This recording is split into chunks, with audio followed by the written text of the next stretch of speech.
മനസ്സിലായി. ആ ദിവ്യ ദമ്പതികളുടെ സല്ലാപം അദ്ദേഹം ഭക്തിപുരസരം ശ്രദ്ധിച്ചു. ശ്രീ പാർവതി മഹാദേവനോട് ഏതാനും കഥകൾ പറഞ്ഞു തരാൻ ആവശ്യപ്പെടുകയായിരുന്നു. അതിനനുസരിച്ച് ശ്രീ പരമേശ്വരനും ഏതാനും കഥകൾ ശ്രീ പാർവതിയെ പറഞ്ഞു കേൾപ്പിച്ചു. വീട്ടിലേക്ക് അസമയത്ത് മടങ്ങിയെത്തിയ ആ ബ്രാഹ്മണൻ മറ്റാരെയും അറിയിക്കയില്ലെന്ന വ്യവസ്ഥയിന്മേൽ ഈ കഥകളെല്ലാം തൻ്റെ ഭാര്യയെ പറഞ്ഞു കേൾപ്പിച്ചു.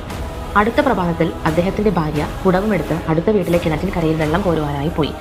അവിടെ അവളും കൂട്ടുകാരികളും പറ്റിക്കൂടി അവരോടെല്ലാം കഥകൾ മുഴുവൻ പറഞ്ഞു കേൾപ്പിച്ചു.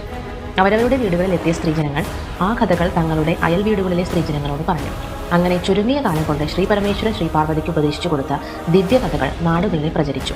ഈ വസ്തുത ദിവ്യശക്തി കൊണ്ടറിഞ്ഞ ശ്രീ പരമേശ്വരൻ ആ ബ്രാഹ്മണന്റെ മുന്നിൽ പ്രത്യക്ഷപ്പെട്ട് താൻ ശ്രീ പാർവതിക്ക് ഉപദേശിച്ചു കൊടുത്ത അതീവ ഗഹനവും പരമനിഗൂഢവുമായ കഥകൾ ലോകമെങ്ങും പരന്നു കഴിഞ്ഞിരിക്കുന്നുവെന്നും പ്രപഞ്ചരക്ഷിതാക്കളായ ദേവീദേവന്മാരുടെ ദിവ്യരഹസ്യങ്ങൾ ഇപ്രകാരം പാമര ജനങ്ങൾക്ക് വെളിപ്പെടുത്തിയത് അക്ഷന്ത്യപ്യമായ ഒരു അപരാധമായിട്ടാണ് അദ്ദേഹം കണക്കാക്കുന്നത് എന്നും അതിനാൽ തന്നെ ആ ബ്രാഹ്മണൻ വേതാളമായി തീരട്ടെ എന്ന് ശപിക്കുകയും ചെയ്തു.